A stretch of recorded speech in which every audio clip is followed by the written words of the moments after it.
Hello guys, this is the SWTOR guy here and welcome back to another behind the scenes episode, and I have a very special guest. And who other else, probably you see the title anyway, but none other than the creator of Kai Zyken, who every time who just coming into the game, none other they wanted to do is just step inside a PvP zone and they just look at it just like a boss, like Kai Zyken did, sitting in that tree, looking at the GTN and receiving so many credits. First of all, Eric, how are you? That's a fantastic intro because I would like to take all credit for Kaizen. I can't because I actually didn't create Kaizen, but I will tell you that I get great appreciation out of the memeness I've been able to bring around Kaizen. I'm doing very well, man. How are you doing today? I'm really good as well. So guys, there is gonna be two topics here because actually, like, why would we going into Twitch and YouTube and stuff like that? Because first of all, Eric Musco is Eric Musco, so we're gonna ask a lot of SWTOR questions, but also we're gonna talk about the past, if Eric willing to answer. But before we're gonna go in, I would like to ask, how was the Cantina event? Oh, it was great, man. I'll tell you, it's one of the things that it's without a doubt probably my favorite part of the job, and I think it's something that I really genuinely hope that every person who plays SWTOR or who has any interest in it, even people that work for us at Bioware, that everyone gets the chance to go to a cantina at least once in their life, because I think it's so much different than I think people think it is. It's just like, imagine if you could go to a bar and eat and drink for free for a few hours, and everyone around you also loves Star Wars and loves the game, and you just get to hang out with them. That's basically all it is, and it's just they're just always so much fun. Indeed, like I wish I can go there. Back in the day, there was I think you guys went into Gamescom, but yeah. I went a year late. Oh no, So, yeah, we went.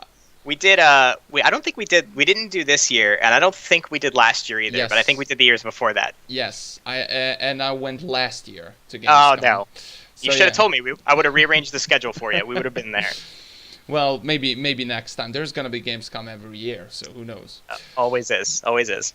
So let's get into Star Wars: The Old Republic, the main thing, the main game. So since I'm gonna ask one of the hottest questions, which is the server merge. So the server merge is going to happen on November 8th, since if you guys not know that, but I would like you to ask, why is it happening now? So when you guys started to think about merging the servers and thinking about it and just merge the servers and things like that? When was the idea to come that to life? Yeah, I mean, this is something that we've certainly been talking about for a long time. It's not a new topic by any means. As you might expect, there is a tremendous amount that goes into really the entire United Forces update, beyond just kind of like airlifting everyone off of their current servers and putting them on new servers. There's a lot of stuff that we're doing around the update that we really felt was important, right? Because a lot of people, where this came from is bringing up, concerns about populations, especially on some of the lower population servers and that type of stuff. And I think a lot of that really not all of it, but a lot of it stems from a desire to be able to get queue pops for anything you want very quickly. So if you play Starfighter, you play Flashpoints, you play Warzones, you play Ranked Warzones, like, you want to be able to do them quickly. And so part of it is, yes, let's just get more people together. That's the obvious part of it. But then really where we wanted to align around United Forces is all the other stuff we're doing in 5.6. We're bringing almost new content for every type of gameplay. So there's a new Starfighter map, there's a new Warzone, there's a new Flashpoint, a new op boss. So you get almost every type of group content at once. New companion. New companion, yep. Along with the fact that we're also making a lot of improvements and changes to Group Finder at the same time to really help incentivize around that as well. So although, yes, this conversation's been going on for a long time, and it's just not only just from a hardware and an infrastructure, there's a lot to really kind of settle and work around there. I mean, obviously, there's a tremendous amount of work that has gone into making this happen. We also really wanted to make sure the content and the entire plan really aligned around one message, which for us is United Forces in this case. So that's kind of where, to answer it in two ways, the conversation's been going on for a long time, but really right now is kind of where we got the perfect storm of everything together to deliver it in the best way possible. Got you. I totally understand it. That I mean, that is probably a lot of people like happy for it. I know there has been an issues with the server names, like the Hot Prospect and the Satir Yep. Sham one. I see that on the forums, but I think everything is settled now, and we're just waiting for the server merge and the 5.6. So would you respond to players asking about if the server merges means the population of the game is low or the game is dying? The answer to that is no in both cases. Like, I don't think it's a surprise to anybody that there are servers that have lower populations than others. But no, the decision around this wasn't specifically because of population or because the game is dying or anything around that, right? It really was that, and this goes all the way back to last year, back when Ben even was talking about that our goal coming out of Kotet was to really refocus on repeatable MMO multiplayer content. And so we've had this plan in the books for a while to really build toward this thing. And so bringing populations together along with delivering group content and delivering improvements to that stuff, it just made sense. So that's really the main focus of why this happened. But yes, certainly there are servers that have lower populations. And so the ability to play group content on some of those servers was challenging. So yes, this certainly does address that. I'm not going to say that it doesn't, because it does. But no, the sole goal had nothing to do with, it had little to do with population. It had a lot more to do with kind of aligning around what our goals were for allowing people to have higher populations to play the content we're delivering. So yeah, pretty much what Eric said before in the question, pretty much the main goal is to get everybody together and just have some fun in the community and just pretty much play the game together. That's right. That was the main goal. Okay, that's fine. Now, let's get into some interesting questions for you, because I would like to know, since we're talking about the server merges and things like that, can we have an average about how many people are playing SWTOR in a year? Like, obviously you have like analytics about it, but yeah, do you have something about that? So can I answer how many people are playing the game at any given time? And the answer to that is no. But okay. I will tell you an interesting tidbit that I don't think a lot of people know. That's always been interesting to me. So a lot of people look at the population, because it's like, there's no way for someone in the public to see how many people are playing the Old Republic at any given time, really, right? The one thing that people have seen that they've kind of drawn some conclusions from is server status page, for example, says, you know, so-and-so server is light. So here's what's interesting about that denominator, and that's one of the reasons we've actually talked about this before, because we removed it from the in-game server select for this reason, which is that doesn't actually mean that that there's a small number of people playing on the server. What it means is there's a small number of people playing on the server relative to the maximum amount of people that can play on that server. So I know a lot of people look at that and they're like, oh, a bunch of the servers are light. And it's like, well, there's a low amount of people compared to the amount of people that we have set as the cap of people that can play on that server, which obviously for building up for something like United Forces, we've been working on making those caps higher and higher and higher over time. Yes. So I know a lot of people always want to kind of look at it as doom and gloom, but just because they say light, it doesn't actually mean there aren't a lot of people on the server. There's actually, in a lot of cases, quite a lot of people on those servers. It's just that we have very high caps on what those servers can support, which is why that number is a little misleading, or why that data point's a little misleading. But ultimately, to answer your question, no, I cannot reveal information such as how many people are playing at any given time. Okay, I got you there.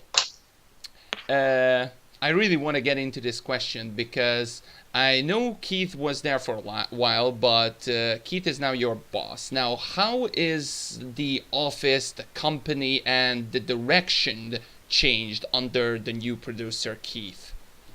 So, just for slight clarification, so Keith has been at Bioware about as long as I have, which is 6 years. Actually, I've been there a little longer than 6 years. Keith has actually been my boss for quite some time. He's been my boss for, 3 years maybe. He's been there for quite a while. And so I've had experience with Keith for a long time because I've worked with Keith almost the entire 6 years. So how has the team changed with Keith at the helm, huh? So I think the best thing for sure with Keith, and I can't imagine that people publicly haven't noticed this yet either, is Keith is a massive troll.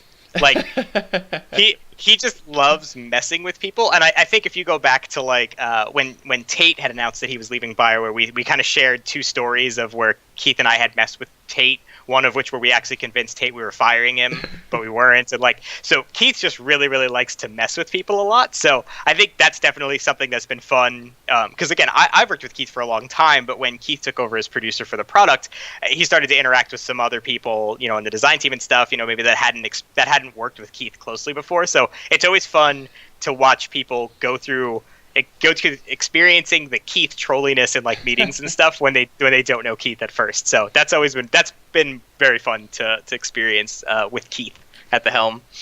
How much do you think the game is changing with Keith? What do you think it's like what are the best directions that the game is going, or it's just going back to the same line and we doing things like we normally do?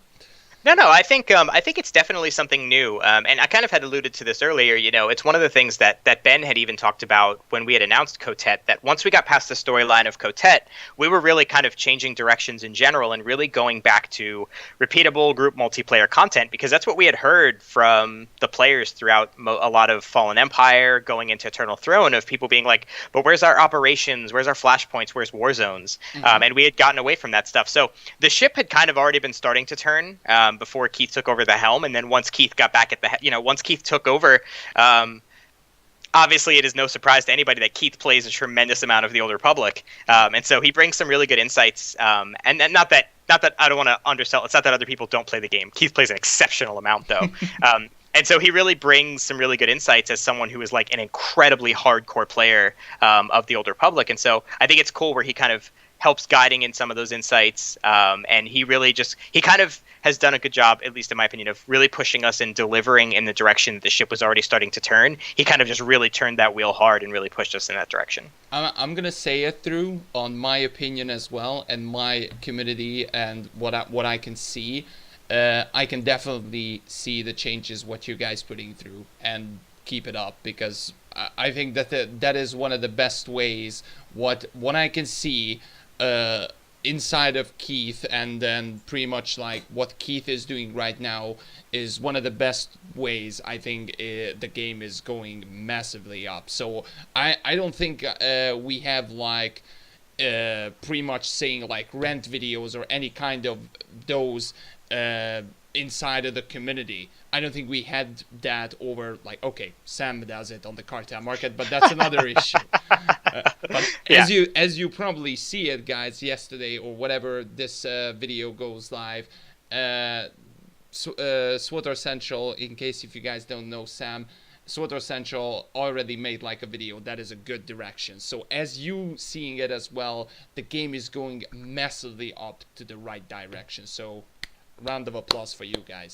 Yeah, and I do think, like, and just to undersell, because I don't want people to think that, you know, we think it's 100% sunshines and rainbows. Like, we know there's some changes that we've made that haven't been the most positive of things, such as, you know, some of the class balance changes were a little contentious and stuff like that, and that's not lost on us, right? Like, we're going to continue to try to keep open dialogue with you guys and really go through and really understand the impact of the changes that we're making. I mean, ultimately, we have goals that we need to try to align around to make sure the game is balanced and fun for everybody, but we also don't want to take anyone's fun away either. And so that's something that we're very aware of, and we're keeping a close eye on and making sure to respond to feedback. So just to not undersell that either. Yeah, just honestly, guys, everybody's make a mistake. Like, honestly, like, everybody can make a mistake. You make a mistake right now, probably. Or 1 year later, you're gonna make a mistake. Everybody make a mistake, but at least they trying to, you know, fix it. Unless maybe you or someone else next to you, next door, your neighbor, whatever, they are not fixing the problem, and maybe he is annoying you that he's upstairs and he's knocking all the time or whatever. That was just an example.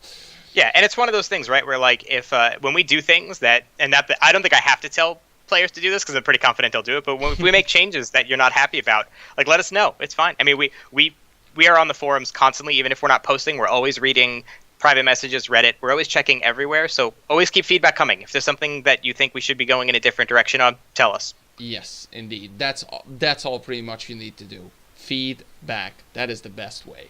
Yep. Now let's get into, like, since we're talking about Keith, I want to ask, how many bosses did you add over the 6 years of SWTOR? I have had four bosses at Bioware. Mm-hmm. And which one was which pick one? Which is your favorite? Or Oh man, was your favorite? oh my god, to pick my favorite boss, I have to say Keith, right? Because he's currently my boss, so that just by default, I have to say Keith. Good answer. No, what was I would say then I'm gonna ask, what was the difference between all of those four bosses that you had and Keith?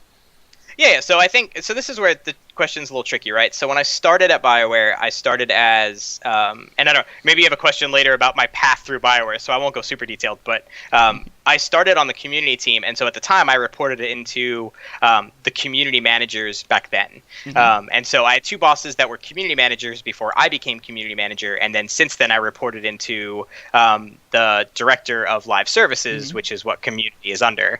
And so the community people, like the people that were community managers that I reported to, obviously they gave me very different guidance as a manager than someone like Keith did, or Grant McDaniel was my boss before Keith. Mm-hmm.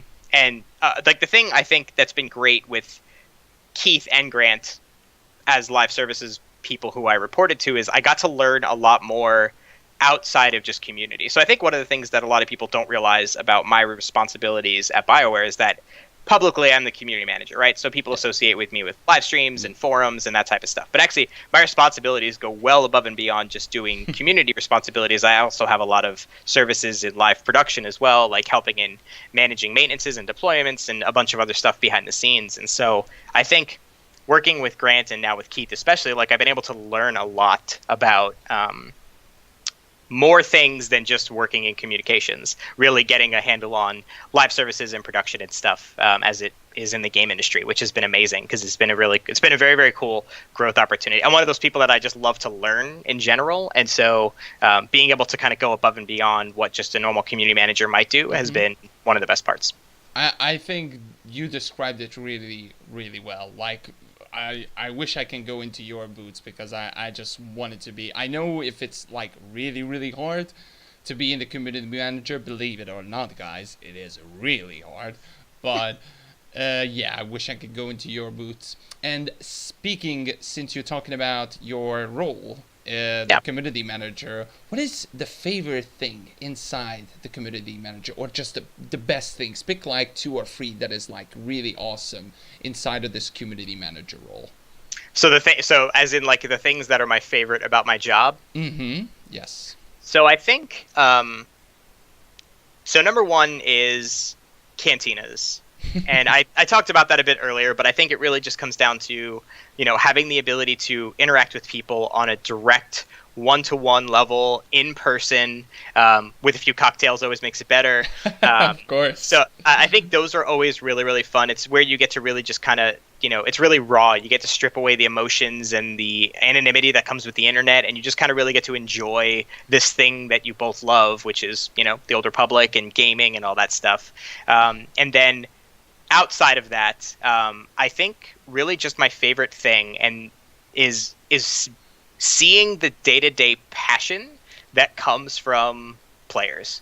And I know people will look at it as, well, a lot of people get angry and they yell a lot on the internet and that stuff, but that's okay. Like, whatever. You can't be a community manager if you can't look past that, because ultimately what it is I genuinely believe that those people care about the game. And so it's crazy to see just how many people really, really deeply care about this game and want to see it succeed and get to enjoy it day to day. And that's really cool, because I'm not someone who's creating the game. I don't make anything in the game at all, but I do get to help foster and build and manage the community. So being able to see how players interact with each other, interact with us, and the passion they have for it, that's really cool, and that will never not be fascinating to me.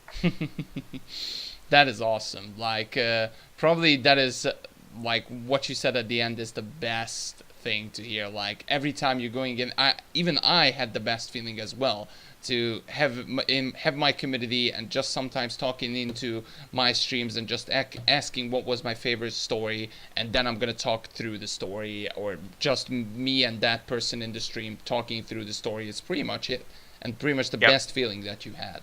Yeah, and because like you'll see a lot of times, like there's been people who have been, you'll look on the forums or something, and they just really don't like us. Like they seem to just have, I don't want to say a hatred, but they just really don't seem to say anything positive about the game and about the staff or whatever. And then something will happen where like behind the scenes we'll end up in communication with them, whether maybe like whatever, they got banned from the forums or something, and so we just have a one-on-one conversation with them away from where everyone else is and kind of just talk through it. And that's where you really get to learn that like all of that just comes from a passion of they want the game to succeed, they want everyone to do well, and if they just disagree with something that's happening, they let their emotions get the best of them. And it's cool to see that the people that they don't actually dislike you or the game, it's really just they're just passionate, and so Indeed. It's just working through that. Yeah, it's cool. I got you. I totally got you there.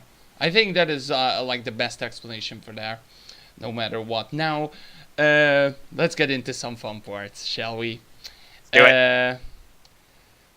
I want to ask, when did you join this project called Star Wars The Old Republic? Not project, like the fully game, and what roles did you had before you became the community manager? I know one already, which was, if I remember right, back in 2012, I believe, before the Nova came out, you guys had a big meeting in Austin. That was like the first proper meeting, like the guild summit.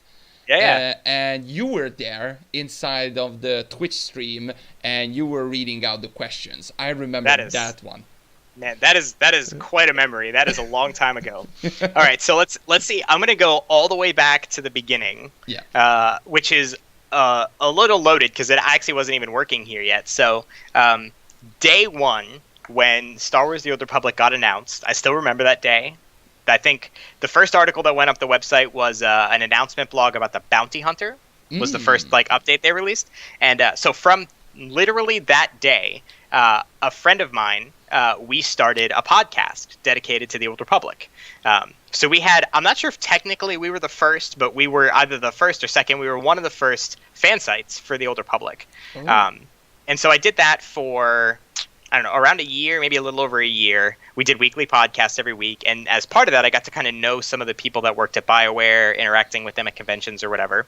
I applied for, I think in total 6 jobs at Bioware because I really wanted to work at Bioware.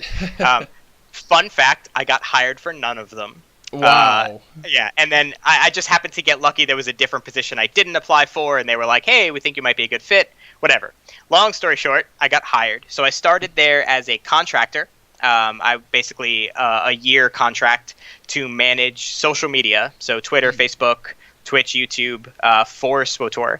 So I sold everything I owned except for what would fit in my car, plus my dog. I drove across the country to Austin, took the job. Jesus. Okay. So I did that for about 9 to 10 months, and then I took over as I think my title was community coordinator, but my job role was doing events, so things like cantinas and conventions, and interacting with fan sites and influencers. I did that for I don't even know how long I did that for, maybe 6 to 9 months or so, and then I became community manager, and I've been community manager ever since. That is quite a big journey that you got there. Yeah, it sure was, for sure. It was very, very, very interesting. I mean, like this story probably, I don't know if you told this someone else, but this is absolutely amazing that like literally everybody wants to work at Bioware at some point. Like that is just one of the best things. Like if I can go inside of the Bioware headquarters, like you just not gonna see SWTOR. Like just think about how many other stuffs that you actually know. Like just think about, guys, how much Eric knows, for example, about the Anthem game, which is coming out next year. And it's funny you say that because like right next, so we have like parts of the office, we have like murals on the wall. Yeah. And right in front of my desk, there's an Anthem mural, and it's been there for a while, obviously before the game was even announced. And I obviously could never say anything about it because it wasn't announced at the time. So it just makes me laugh that you bring that up because I sit next to a giant piece of Anthem artwork all day. So like, just wish we can know all of these circuits. Like that would be just so incredible. Like, and you know it, and you will share it just like nobody. That was just mind blowing. Yep. let's get into feedback. Now, I know you guys made a forum post about the feedback, like how you guys taking the feedback. Now, I want you to be like really, really honest about the feedback. So, where do you taking the feedback? So, you watching videos, that is bloody obvious. The influencers' feedback, which we do, and also do you take notes from the forum? That's what I really wanted you to explain. Yeah. So we get feedback from a lot of different sources, and I think there's kind of like two very distinct halves of where feedback comes from. So on one half of, and we actually would classify this sort of as feedback, is pure data, right? Yeah. So we get a whole ton of reports every day about what players are doing, and et cetera, et cetera, et cetera. So we have a lot of data that tells us what players are doing. Mm-hmm. That's half of it. The other, and that's kind of validation for the second half that I'm about to talk about. So the other half is player feedback, which you alluded to. So we get it from pretty much every single source you could ever think of. So we obviously get it from influencer videos. We get it from social media, and we mean every social media. So we get it from Twitter, Facebook, Instagram. We get it from YouTube comments, and that means not just videos that we post, but videos that influencers post, videos that random people who aren't influencers post. We also watch their videos. So basically any content that exists on the internet that we can get to, that we are able to watch, we will. That includes live streams all the time. We look at Reddit, of course, the official forums. Obviously, as the official forums, we get a lot of feedback from there. We also do a lot of other things outside of that for very specific feedback, such as we do focus groups, where we'll bring people into the studio to either get hands-on with something or just kind of answer questions about topics. We do that on I want to be one of them. One of them. Yeah. We do it on calls as well. So we'll just invite people to calls, and then we'll do feedback sessions on phone calls as well.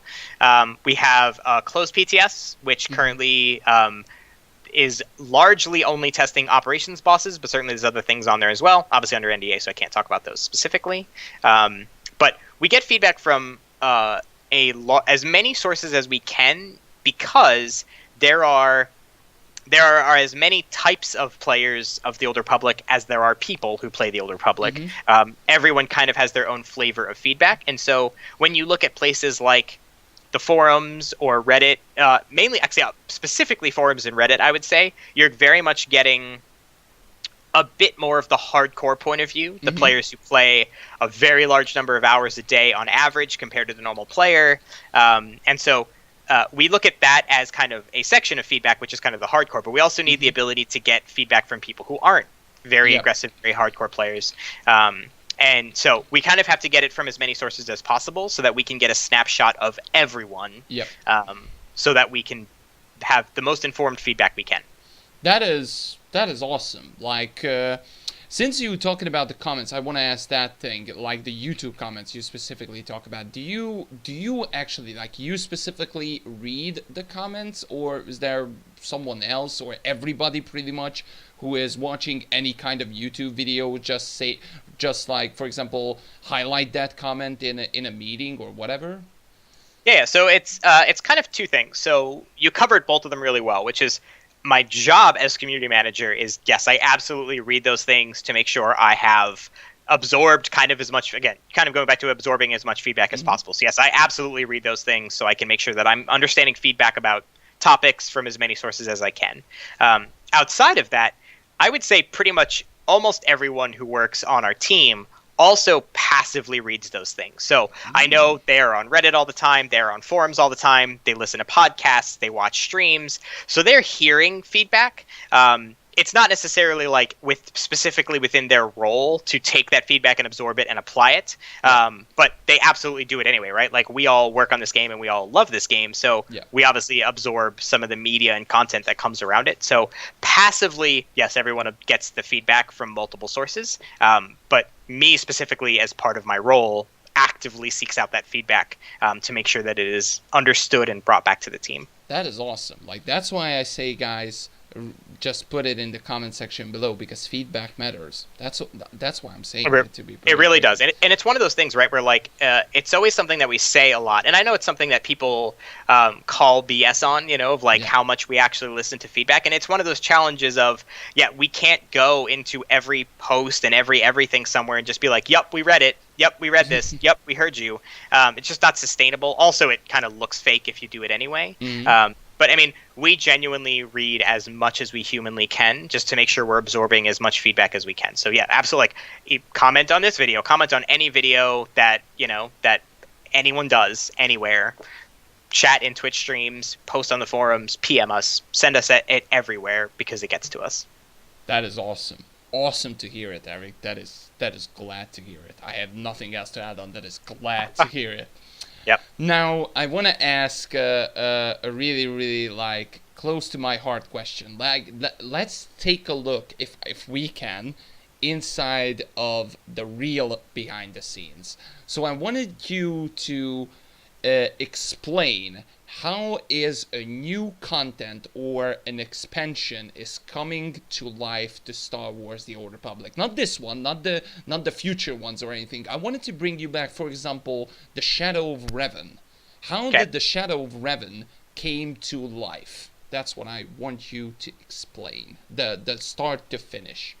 So kind of like the overlying like process of how that happens? Yes, indeed. So it all starts presumably with a basic plan or goal, right? So I know you said not to use a current example, but I will, just because it's pretty present in my mind. United Forces, right? Okay. The goal was to deliver repeatable group content for as many types of players as we could, while allowing them to all access it easier and get more rewards for it, right? So it's kind of like think of it like just a single sentence goal of, we want to deliver on this. From that point, then it's figuring out, okay, if we want to deliver on that, let's outline what should be a part of this update. At the time, certainly for Shadow of Revan, we were really big into trying to release ops even more so than now. Yeah.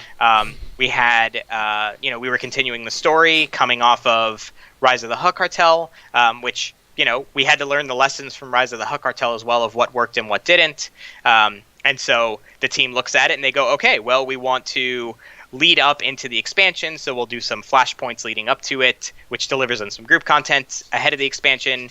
Here's where the story will go. And then once you kind of get into here's what we want to do, then it really looks at what can we do. Just like anything else, we have finite resources and finite time. So given that time and resources, people who are much smarter than me, they work out, okay, what can we accomplish in that time frame? It all gets worked out, and the schedule of when we're going to do it. People build it, and then it gets delivered to you. It's kind of like the most basic version of how that happens. That is good. Like, the reason why I picked up the Shadow of Revan, because I think the community, fair to say, like one of the like the Star Wars: The Old Republic's best expansion. I'm not gonna say like the others are not good, but I would say as well, like the Shadow of Revan is one of the best. Like, for example, since we're talking about this, I wanted to ask you about how did the planets came in. Like, how did Rishi and Yavin came in as this expansion?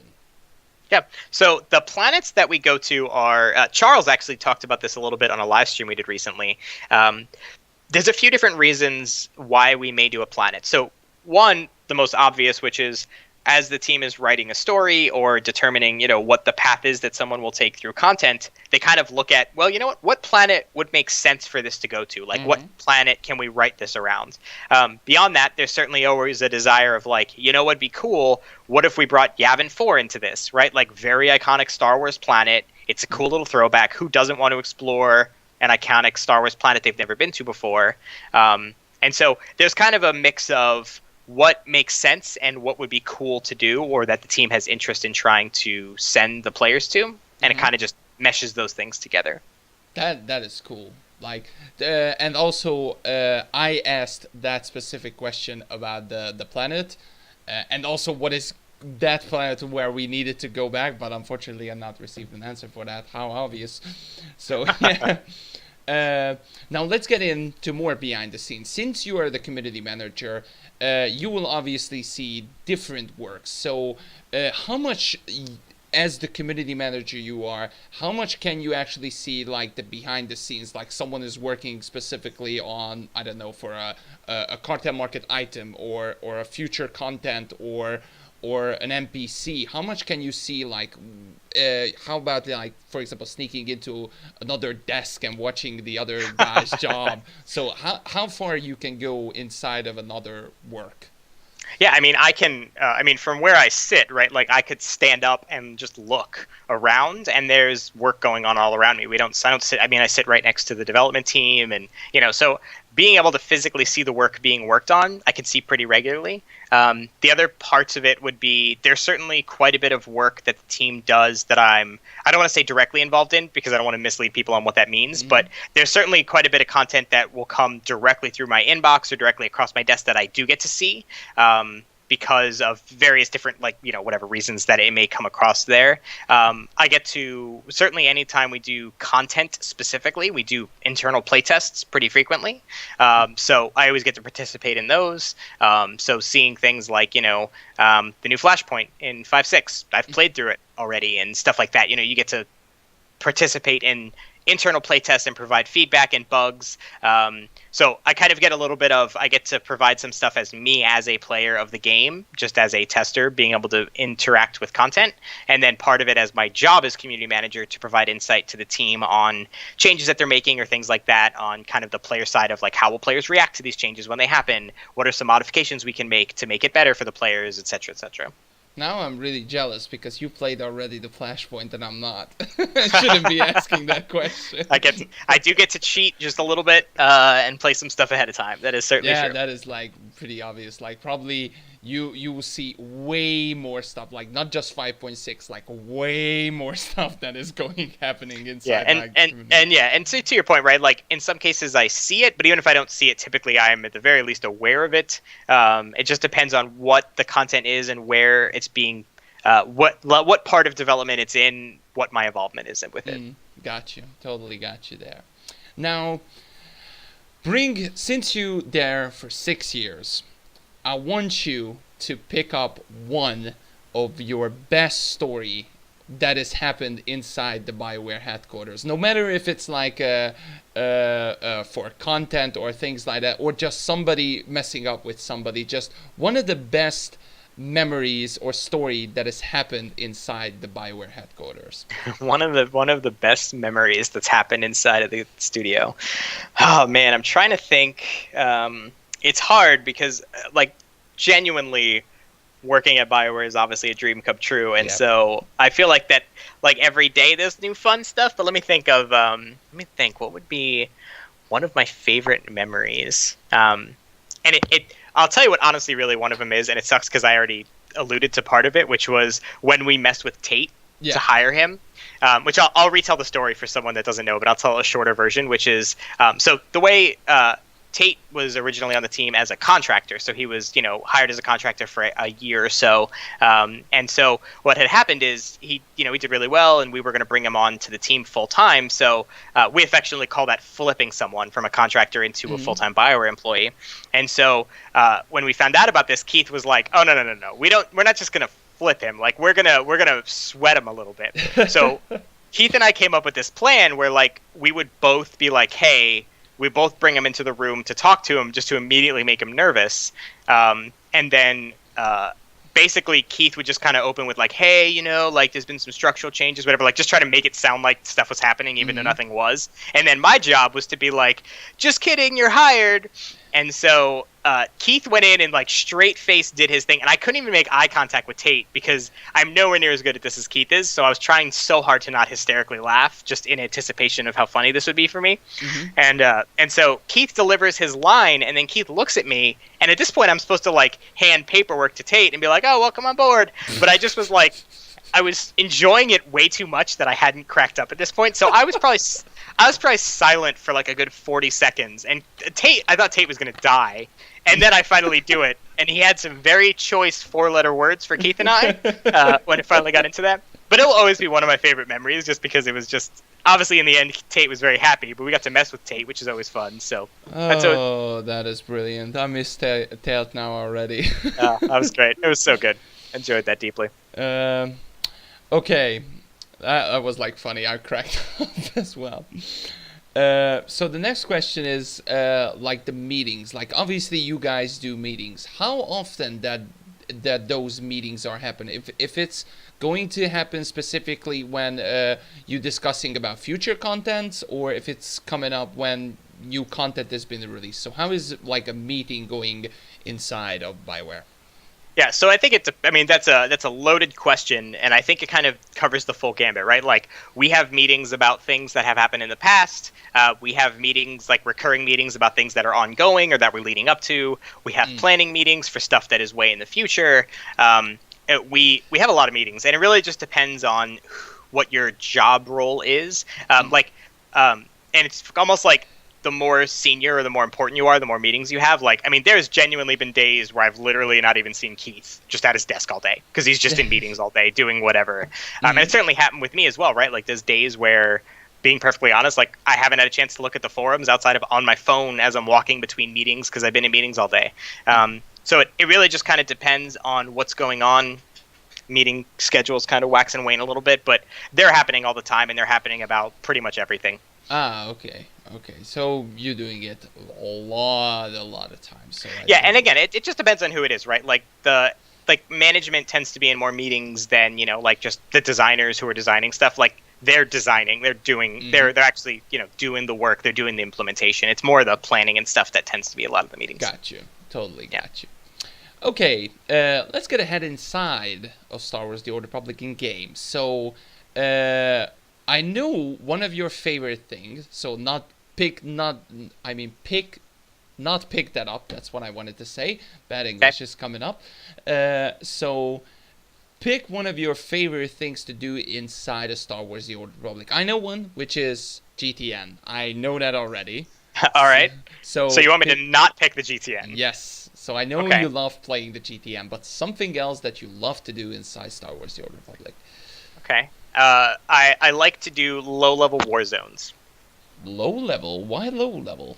I like level. Like, I spend a lot of time leveling. Like, I don't actually play a ton of endgame myself. Like, my main endgame character is my level 70 that I play the GTN most of the time. And then I'll passively do some heroics or whatever. But really, for the most part, I just play the GTN on him. And then I'm just leveling new characters. I don't know why. I just really enjoy leveling. So I'm going through class stories again and kind of choosing new paths. And so as part of it, I'll take breaks and I'll play a lot of low-level war zones. Interesting. I never heard that before.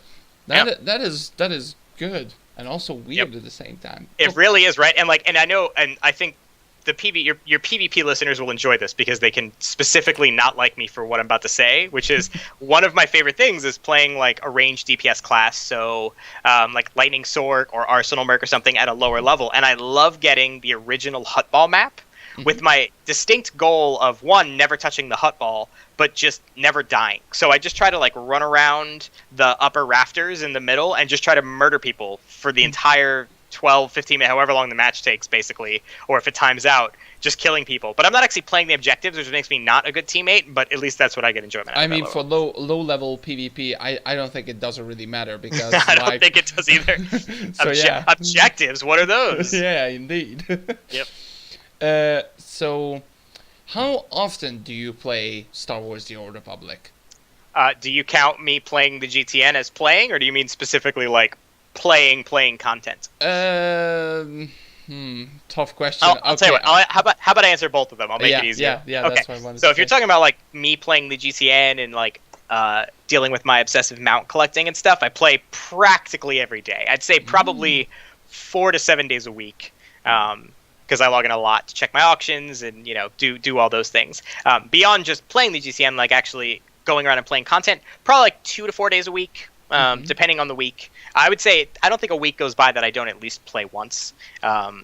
So okay. I'll say 1 to 4 times a week if I'm playing, just walking around doing actual content or leveling characters or whatever. But GTN practically every day. So since we're talking about the GTN, you know the economy quite well. So I would like you to answer this. Did you reach the credit cap yet?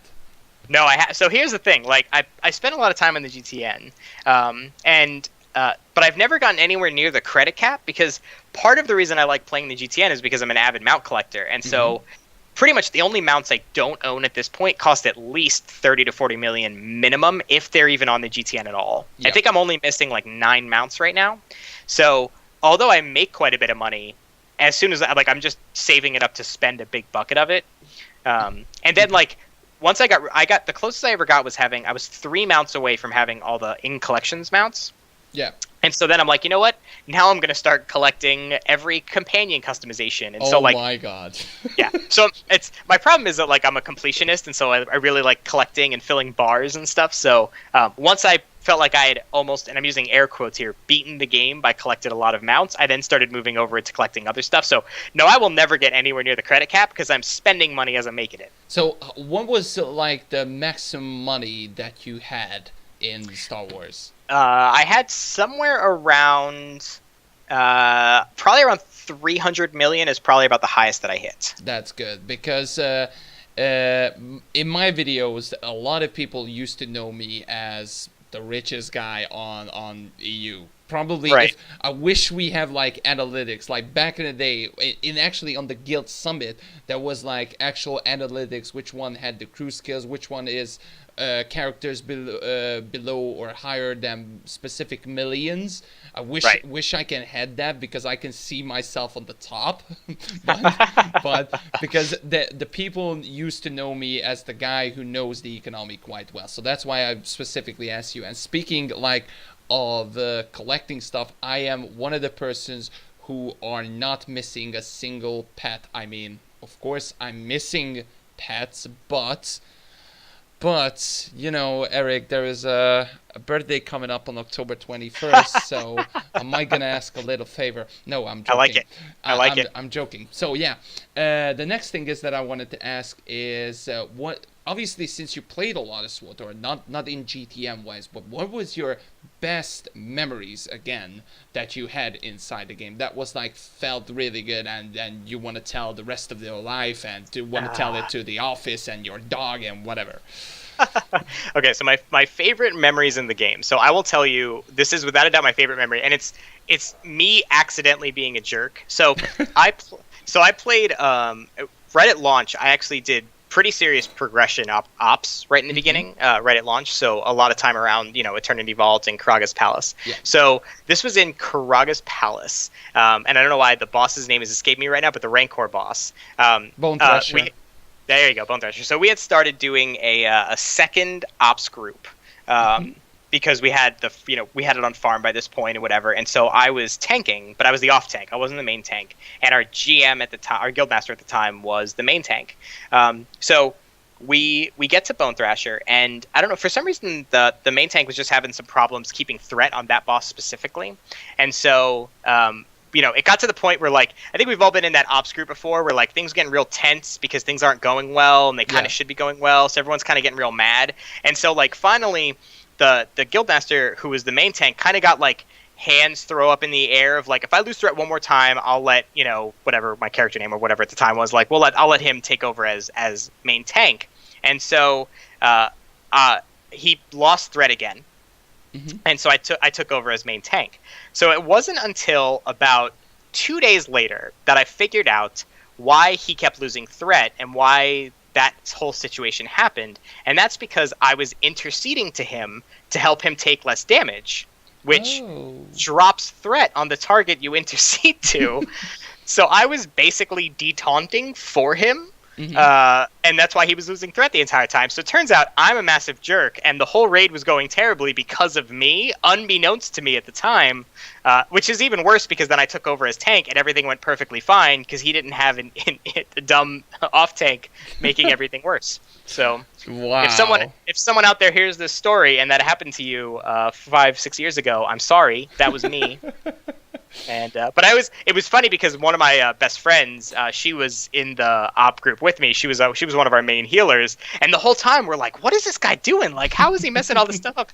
Then we figure it out what had happened, and she's like, yeah, we can't ever tell anybody this because it's just not good. Oh my God, that is amazing. That is genius. Like, so there you go. All my fault. Yeah, that is crazy. The Yep. final question about not inside of SWTOR this time. I asked everybody this question, and I ask you also this question. If you could be the lead producer of Star Wars The Old Republic, so you could be Keith, what would you change and what would you add? And don't bring up Kaizen because I know that already. Ah, come on! No. All right, taking my legs out from under me. Okay, so what would I change if I could do that? Huh. Man, the whole time you were saying that question, I'm like, I'm gonna say Kaizen as a companion in the game. I know. Man, killing me. You are killing me. Okay. What would I do if I could? Okay, so what I would probably do is serious answer is I would probably make some needed UI improvements to the GTN. Mm-hmm. Things like when you're typing a value, it actually adds the commas for you. Little things like that for someone who spends a lot of time in the GTN that are like, God, this could just use little tweaks for some quality of life. That would be what I would change right away, just selfishly because I want it. But I also wanted it, so that is a good idea. Boom, 2 people. We got 2 people that want it. Ship it. Let's do it. Indeed. Also, what would you like to add inside of SWTOR?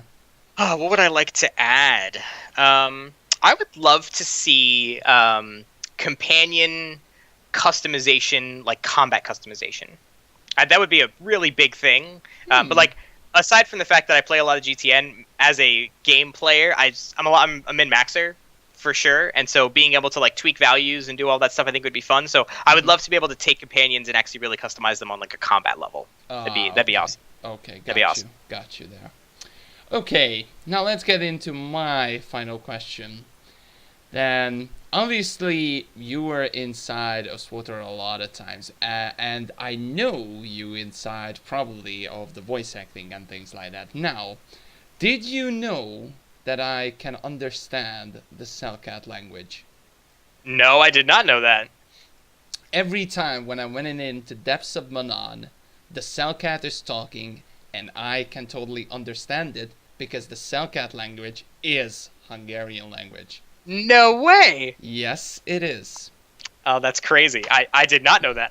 I'm sure someone knows that, but it's not me. Well, I know it, and those persons who are from Hungary, every time we went in, I actually made a video and explained it. Feel free to watch it. And I also explain what it means, like what is exactly the Cellcat means, and what is actually meaning to the Hungarian version. So for just one example for you, so I'm not gonna say the Hungarian or the Cellcat version. So pretty much because of this, now a lot of people in my community calling me a Cellcat, because I can understand the Cellcat language. Fair enough. But for example, inside the Depths of Manan, when you had a conversation with that scientist, and pretty much at the end also, before Jakaro decides to kill or save the scientist, he said a line, like, whatever, please don't do it, and things like that. And inside of the Cellcat language, the Hungarian words are coming in, and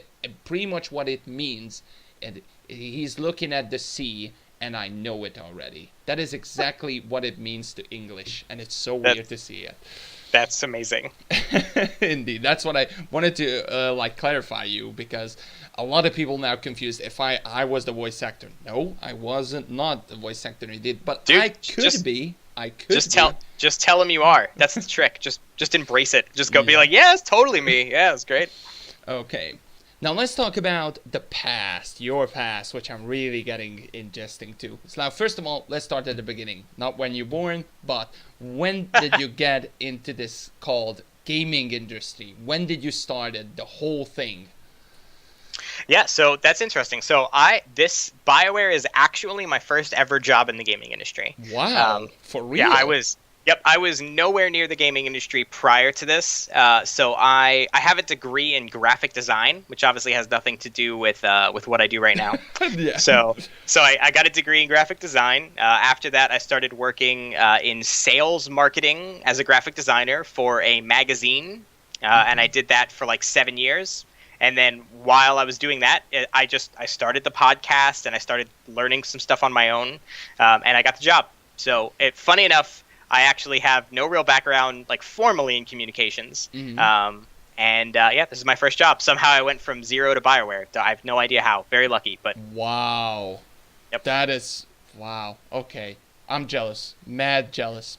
Okay. Yeah, it's pretty crazy. When did you start the games? And for example, like I'm bringing up like for example consoles, because I'm not going to say about the age, but since you are like the okay, I'm bringing up the age. No, it's fine. So since you like born in the older generation than, for example, me, I born exactly the same generation when the Commodore 64 came around. So that was like long time ago. Yeah, so it's funny you say that. That's actually my first gaming console as well. Really? Yeah. So I'm for reference, I'm 33. Okay. I started playing, the first games I ever played were on a Commodore 64 when I was probably like 3 or 4 or 5, somewhere in that range. My dad had one when I was a kid, and my dad wasn't a big gamer, but my dad was really big into technology. He always has been. So we were just he was advanced in that way that he had a computer. So I learned on a Commodore 64. My parents had an Atari as well from a little bit before then, so I played on Atari and then kind of just went all the way up from there. Okay, since you're bringing up so many consoles, bring up those consoles that you have to start, to finish, and pick 1 or 2 games that was your favorites in those specific consoles. Oh my God. Okay, so I've had I had played a Commodore 64. God, I couldn't even tell you. Well, I played some Olympics game on there. Maybe it's like Summer Olympics or whatever on Commodore. That game was great. Regular Nintendo. Oh my God, favorite regular Nintendo game, Double Dragon. Oh yeah. Onto Super Nintendo. So Super Nintendo probably defined me as a gamer more than anything else because I love JRPGs. So Final Fantasy 6 or 3, depending on whichever flavor you want to pick. Chrono Trigger. I love JRPGs. So did that. Chrono Trigger was one of my favorite games as well. Go on. God, I love that. Yeah. So on to I had a Sega Genesis and a Sega CD, whatever. I never been a big Sega fan, so whatever there. Had a PlayStation, again, JRPGs, Final Fantasy 7, Legend of Legaia, so some of the old PSN classics. Nintendo 64, Wave Race, gotta be Wave Race, and Star Fox, I guess. And then from that point on, I pretty much stayed strictly PlayStation. So I never bought a Microsoft system. Actually, I think I had an Xbox, but I never really liked it too much. So I stick strictly PlayStation. And I'm trying to think if there's anything that is like stuck out. And obviously PC. I think that goes without saying, PC. And my favorite game of all time, my favorite gaming franchise of all time, without a doubt, is Diablo. So PC. Interesting. PC and Diablo I've spent many hours on that. And that's kind of... Since you're talking about like these specific games, like let's just stick into Diablo. Why did you like love that game, Diablo? I think it really goes back to my min-maxing. Like Diablo 2 was, I mean, I played Diablo 1 a lot as well, but then Diablo 2 is really what hooked me. And I think it's just I like grinding. That's probably why I love JRPGs back in the day as well. And like as a completionist, I think just being able to work towards completing sets, which were exceptionally rare back then, or working towards rune words, if you're familiar with Diablo 2 back in the day. So working towards those things was a tremendous amount of work and time, and so I just always really enjoyed it. I don't know. I always really liked Diablo 2. Just something about it. And I play a lot of Diablo 3 as well. So I can tell you like a really funny story as well. I started to know Diablo 2 around 2002 in a LAN party back in 2002. It was like the early, like December 31st, so New Year's Eve pretty much. And I decided to go into a LAN party, and then one of the guys came in and he owned Diablo 2, and I was like, what is this game? And we played until 6 or 7 in the morning until we passed out, and I just instantly started to love my paladin and whatever what. I'm just, after that LAN, I finished the game. I don't know how many times, like a lot of times. Yep, that'll do it. Now, since we're talking about games, let's talk about this year, since we, 2017 is coming to an end really close. What games did you play on this year? Oh my god, so let me think. What have I played a lot of this year? I'll tell you what I've actually been digging a lot recently. If you're a fan of JRPGs, is a game that came out called Battle Chasers: Night War. So it's based on the old comic book series by Joe D back in the day. So if you're a fan of the old comic book series, or if you're a fan of JRPGs, like I've been playing a lot of it recently. It's a really, really fun game. So I've been playing quite a bit of that lately. I bought a Switch this year, so I've been playing a bunch of Mario Kart. Because why not? Oh, that is good. Because why not? I tried that as well. Yep. I'd say those. I'm trying to think what I played earlier. I mean, honestly, I played a lot of Diablo this year as well, because of every time a new season comes around, I have to play. So Diablo certainly passes quite a bit of the year in general. And obviously, like, SWTOR, do not miss that. Yeah, I'm sorry. Of course, SWTOR. I probably should have said that. I just assumed that was a given, based on how we discussed already how much I play. But yes, of course, SWTOR. Okay. When did you get actually your own PC? What year was that? And when did you get it? And how did you get it? All right. So I don't know why I remember this, and I'm gonna cheat a little bit because it wasn't literally my own personal one, but my family got a PC, and it was I think 1991 or 2. It was really, really early 90s, and I only remember that because I was born in New York, and then I moved to Pennsylvania in 1990. And so I remember shortly after we moved to Pennsylvania, we got a PC, and I spent, I think, that whole summer. I should look up what year it came out, because that was, let me see. Whatever the year the original Age of Empires came out. That was 1995? I think. Oh, was it really that late? Get out of here. Yes. I mean, I played it as well, and I still love it, and I cannot wait to the remastered version. Man, I didn't think it was that late. Man, you're right. It was released in 99. That seems way too late. Okay. Anyway, so I played a lot of Age of Empires, like Quake, back in the day. Yeah. So it was in, I guess, the mid 90s. I can't even say early 90s, but that was when I got that. And then my own personal PC was probably very late 90s, around 2000. No, just late. It was probably like 98, 99. And back then I was really big into shooters. So I played Team Fortress Classic, and I'm using air quotes here, competitively, because that was back in the old days of like internet ladders and stuff. So like Team Fortress 2 or 1? No, Team Fortress Classic. Oh, TFC. The Classic. Oh. TFC. I played a lot of Unreal Tournament. So I played a lot of shooters back then. That was my MO in those days. Oh yeah, those days. Just in case if you're not familiar with my history, I was an esport player, and I played Counter-Strike Source, and I played Counter-Strike Global Offensive. I also had the chance to go into France to a LAN and received 8th place, and I received like a mouse pad and all kinds of swords and funny stuff. That is awesome. Yeah, so Counter-Strike is the one shooter that I've historically been god-awful at. Just god-awful. I thank God, like, I went in, but that is a really, really, really long story. Wish we had time for that. But I want to ask about, since we're talking about Star Wars, why do you love Star Wars? And why Star Wars? How did you get loved into this universe?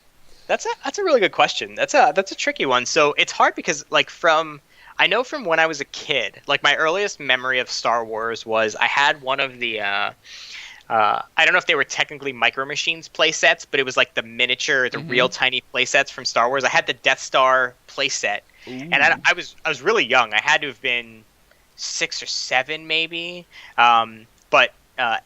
That's my earliest memory of Star Wars, and then I remember, I don't know if I had watched the movies before then, or if like I had just gotten the toys and then I transitioned into the movies, but I remember from a really, really young age, just the toys sucked me into the movies, and then I just loved Star Wars since then. And since we obviously you watched all of the movies, hopefully. I have. Okay. I have. Yes, I have. What Star Wars games did you play? Oh my God. Let's see. So I played what was the N64 one? Empire Shadows of the Empire? Was that the N64 game? I know. Oh, yes, yes, yes. The Super That, Nintendo version was the Return of the Jedi. That was my first Star Wars game ever. oh yeah. So they had all three of them for Super Nintendo, right? Yes, I'm not yes. imagining that. Yeah, yeah. So I definitely played at least Return of the Jedi on Super Nintendo. Shadows of the Empire for Nintendo 64. I just looked it up. That is the game I'm thinking of. That was my first Star Wars game that I really remember playing quite a lot. I always loved the older Battlefronts when they came out as well. And then there was it was called like Star Wars Battlegrounds or something. It was literally a clone of Age of Empires 2, but it was made to be Star Wars. I played a lot of that game just because I liked Age of Empires as well. I don't know why I can't remember the name of it though. But yeah, Shadows of the Empire is probably my first memory of a game that I played a lot for sure. And what other? Did you play any other Star Wars games? Let's see. I mean, obviously KOTOR. I guess I can't leave that one out, right?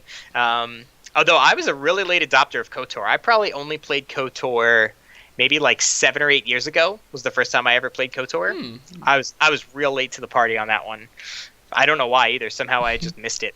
And like I said, I definitely played quite a bit of the old Battlefronts. I never was big on like the flight sim games.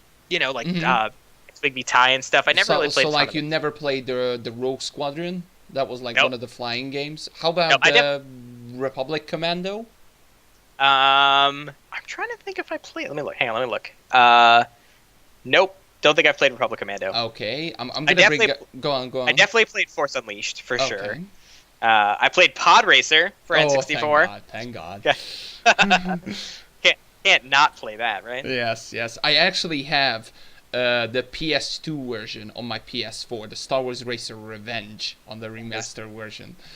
That is pretty amazing. Yeah, I every time I just feel nostalgic, I just come in, join in, and 1 or 2 pod races with my Anakin and just have some fun there and trying to grind my Sebulba back. It's so amazing. I don't know if you like played one of those arcade versions where you had in the stores and whatever, or in the plazas or markets, where you had an actual pod racer and you just going into do and see. I don't know what is it called. I don't know. Maybe it's called simply Pod Racer. Yeah, who knows? That was probably some other random name. Yeah, but it was like probably 10 years ago or more. But yeah, it was one of my favorites. Okay, how about Empire at War? Did you play that? I think so. That was a strategy game also. Yeah, that was the one where like you had to. There was like. It was very distinct when you were flying around the galaxy to planets, and then you had like the very ground game. Absolutely played. I was trying to find the name of that game. I couldn't remember it. Yes, I absolutely played it. And how about the Jedi Outcast series? So the Dark Forces Academy and all those.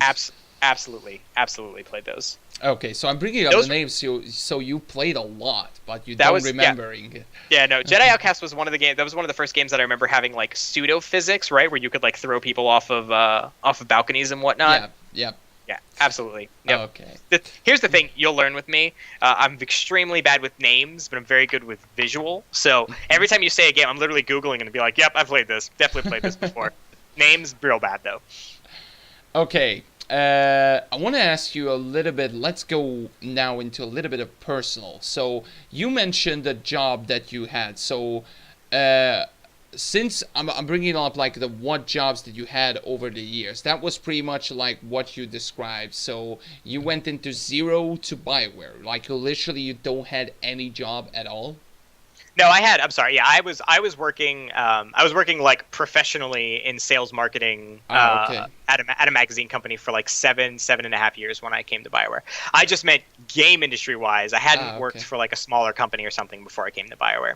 Okay. So what jobs did you had before you jumping into that magazine and graphics stuff? I mean, I think I just had like boring jobs that high school kids have, you know, like I worked at like the local store near where I was in Pennsylvania, where I was like a cashier.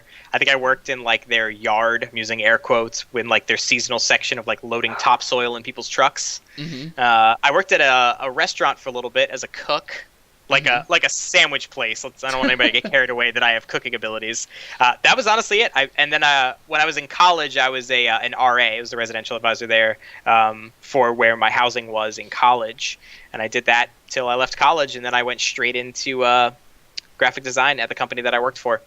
till I came to Bioware. Genius. Yep. You made it geniusly out of the top, out of nothing to the top. Amazing. I think what it really is, because I know you brought up earlier, like everyone really wants to work at Bioware, and I think first off, anytime you talk to anyone who works in the game industry, ask them how they got there, because the one thing that you'll learn is everyone has a completely different story on how they got there. Nothing's ever consistent. Yes. Well, that's not entirely true. I think now, so again, I'm 33 for relevance. So I was in college 15 years ago, and back then, 15 years ago, there weren't game design programs. There weren't game art programs. Like, none of that existed. Yeah. Nowadays, for younger people, it's potentially easier because you can actually get hands-on experience and hands-on learning at school for game-related careers to go straight into it. Which, to be fair, also is a detriment because it means there's more competition to get those jobs. Yeah, indeed. But really, like, basically what you're doing right now, like, I got a job in community at Bioware because I was a fan site dedicated to SWTOR, which means, in a weird way, I was building a community. Like, you probably see it, right? Like, you do things day to day running your YouTube channel that are community management 100%. Yeah. On a smaller scale, but they are 100% community management. So, like, if your goal is to be in community management, do that. Like, build a community.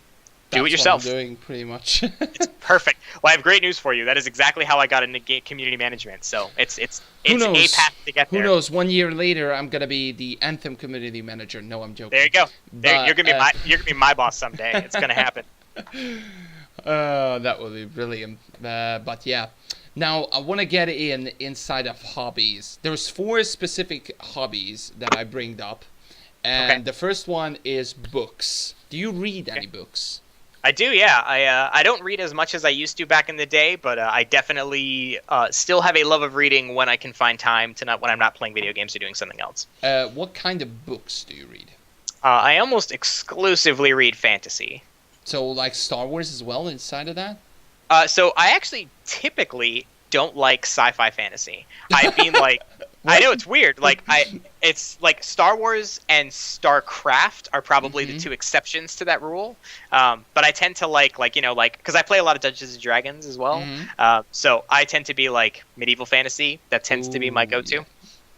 Yeah. Okay, got you there. Yep. Okay, the next one is music. What kind of music do you listen to? I pretty much listen to any type of music that isn't country music. I don't like country music at all. Very, very little of it. That is weird since you live in Austin. Yes, I know. So here's what's weird, right? Like I grew up largely in Pennsylvania. Definitely a lot of country music there, but I never liked it. And then Austin is interesting because Austin is we affectionately call it the live music capital of the world, but that's because there is every type of music here. So, but most of the music I listen to, funny enough, is probably like 90s rock. Like, think like Linkin Park and every Avenged Sevenfold, like all the stuff in that's probably what I listen to most commonly. But genuinely, I listen to pretty much anything. You're not seeing my reaction, but I'm praying and clapping because that is what I'm in my background. You will see it, but I have an Iron Maiden painting. That's awesome. I actually painted with my mom 11 years ago. My Iron Maiden Eddie. I have 3 Amazon Music stations that I listen to most commonly. It is a Linkin Park station, a Disturbed station, and a Hollywood Undead station, if anyone knows who that is.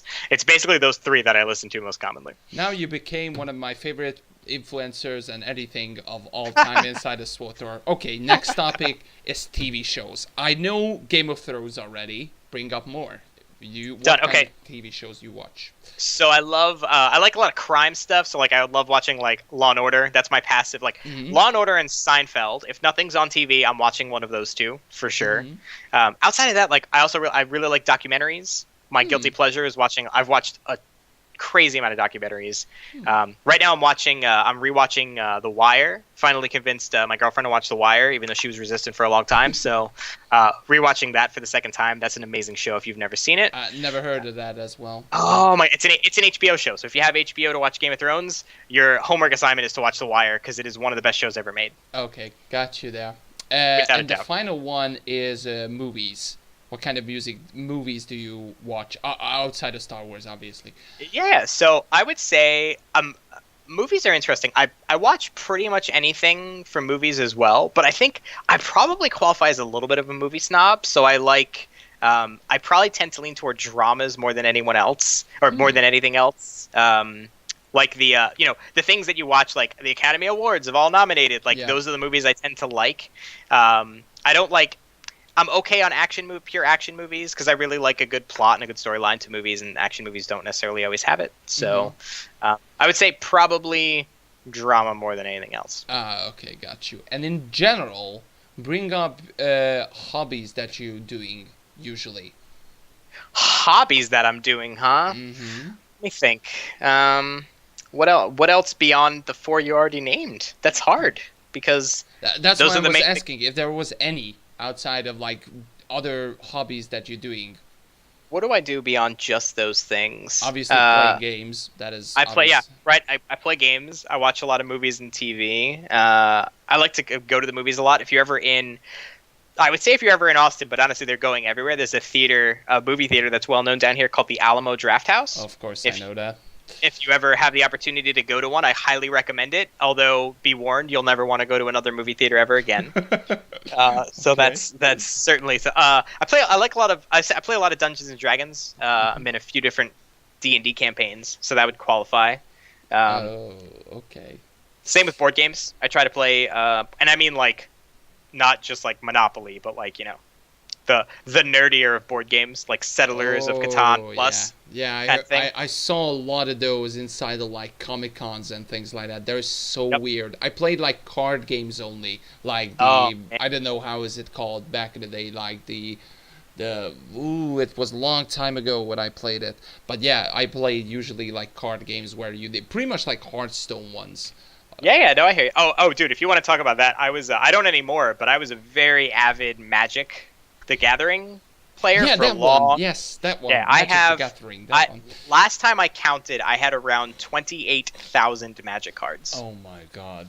Like I played Magic for most of my life. Like Jesus. There was periods of time where I had aspirations of going pro. Like I would go to Pro Tour qualifiers and stuff. Like I drive 2 or 3 hours to play at them. Like I was real into it for quite a many years. So I have a very large collection that's tucked in boxes doing nothing. That is nuts.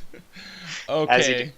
The final thing that I wanted to ask is what other content creators, streamers, YouTubers, podcasters, so not influencer ones, not SWTOR related ones, but general YouTubers, streamers, and podcasters do you watch or listen to?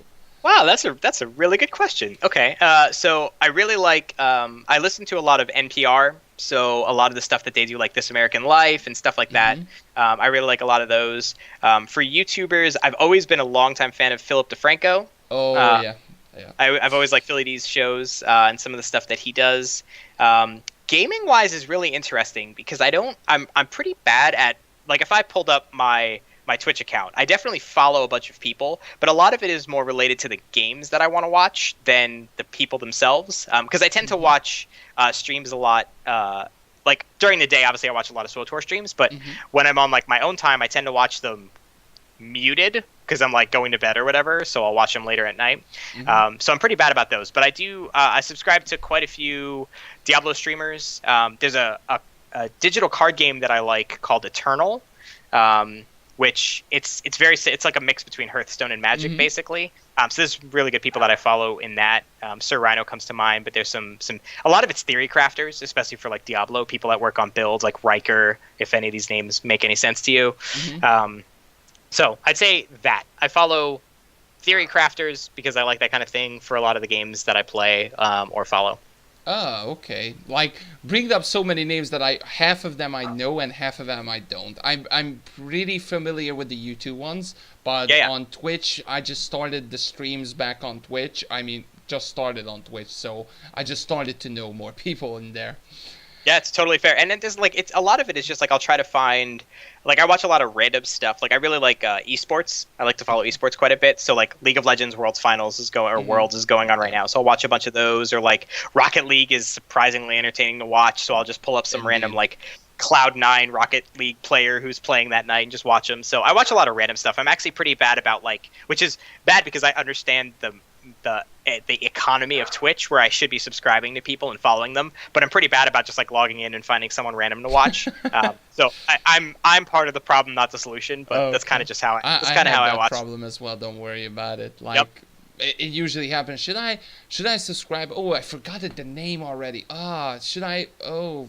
Dude, I do it every time. I made it. I just made my Twitch account maybe 6 months ago. Now, obviously I have a Twitch account that no one knows because it's incognito, right? And so I only just made it like 6 months ago, so I wasn't even following people up until that point, and I still forget to log into it half the time to do it anyway. So I don't even know why I made it. That is awesome. Yep. Now the final thing is rapid fire. There is gonna be a series of questions, not much, that I really want you to answer. And if I found it really interesting, then I will need you to explain. That's all. Okay. So, favorite class?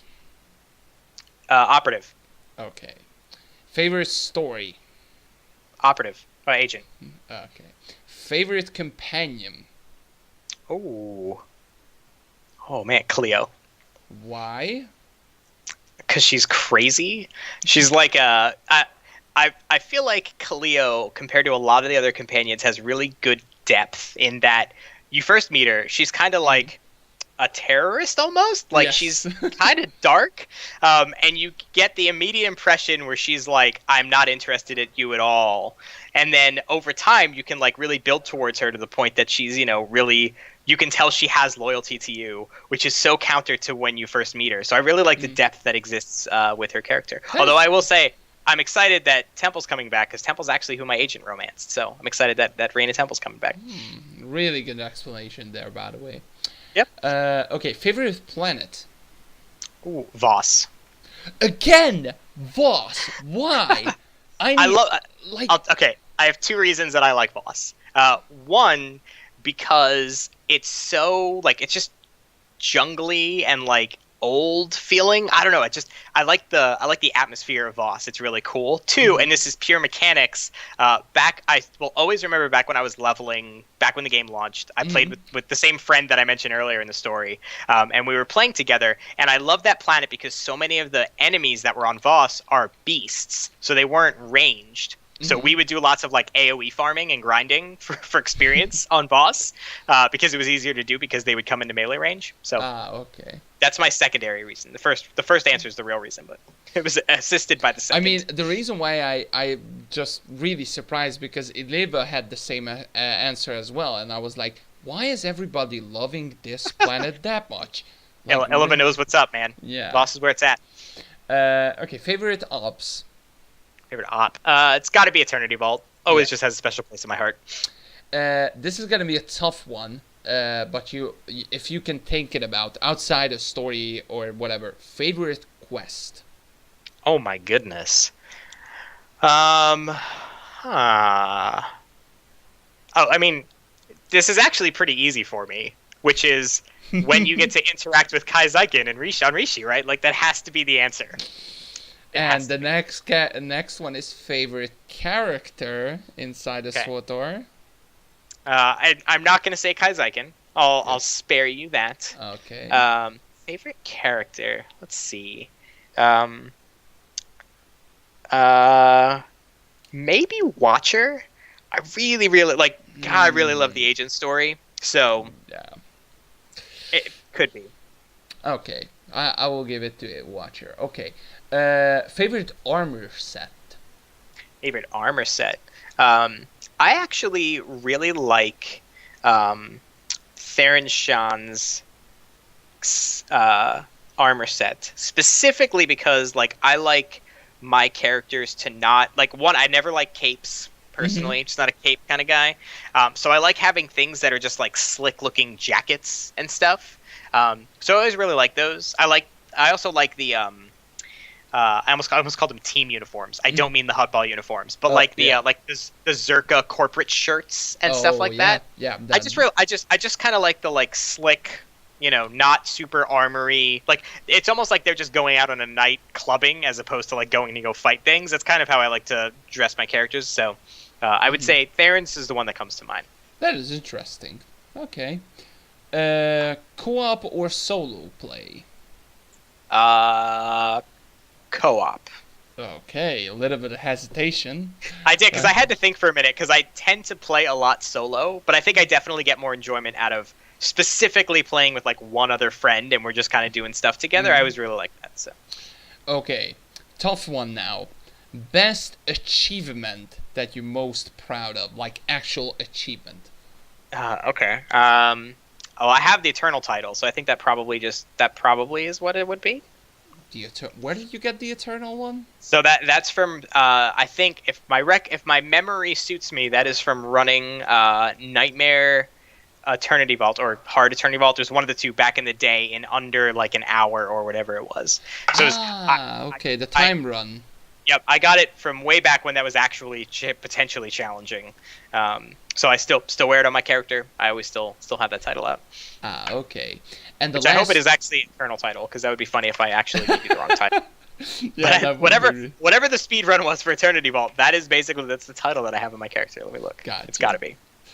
And the last one is the best item or favorite item that you're most proud of. It has to be, without a doubt, this is very easy to answer, the Zerka Kratom-matic. You have that? Do in fact have the Zerka Kratom-matic. Did you loot it or bought it? I bought it. Let me tell you how long it took me to get the Zerka Kratom-matic. It took me an exceptionally long time to get it. And it was very hard to do. It was very hard. It was very hard to get. So, like, it was to the point that I was like, I would see people have it up on the GTN, and I would send them a mail of like, hey, I will give you a hyper crate of your choice, of or whatever is a hyper crate of whatever's in the market, if you give me the Kratom-matic. Like things that should be easy deals. It took me a real long time to get it. You're gonna hate me for this, but a long time ago, I was doing some heroics, leveling up my character, and I was grouping up with a person, and the guy, me and the other guy, we found the Kratom-matic, and he looted it, the Kratom-matic, and I was like, dude, do you want to sell it or do you want to use it? And he was so confused that he don't understand that item. So I took the advantage and say, there you go, buddy. I give you 1 million credit. Just give it to me. And I instantly grouped out, moved out to the group, and just say it. My God. You like transferred servers. You're like, he's going to find me. He's going to know. Wow, it hurts me because I don't even remember how much I spent on it, but it was a very large amount of money it took me to finally get it. So that hurts me emotionally, but I'm happy for you because that's awesome. Yeah, indeed. That was my best deals that I ever had inside of this game. Yeah, that's crazy. That is crazy. And after that, I sold it. But yeah. Yeah. So guys, that was it. We done the behind the scenes. First of all, Eric, thank you so much for your time to be here. Hope you enjoyed this. Yeah, man. I was very happy to be able to finally take the time to sit down and chat with you, and it's been a great time. I've enjoyed it very much. Indeed. So I appreciate you taking the time. Indeed. And also, guys, let me know down in the comment section below who do you want to see next. Keith is not an option. That is going to be hopefully on next year. But for now, it's not an option. But let me know who do you guys want to see. Go on. It's one of those things where Keith is an option because he would do it. It's just finding the time for him to actually do it. It's always the challenge. I will do it while we're doing an ops or leveling CXP, whatever. We can arrange that at some point. So everyone can put like Keith and then someone else, and we'll see what we can make happen. Yes, pretty much. But yeah, hope you guys did enjoy, and I will see you guys next time. Bye, guys. Bye.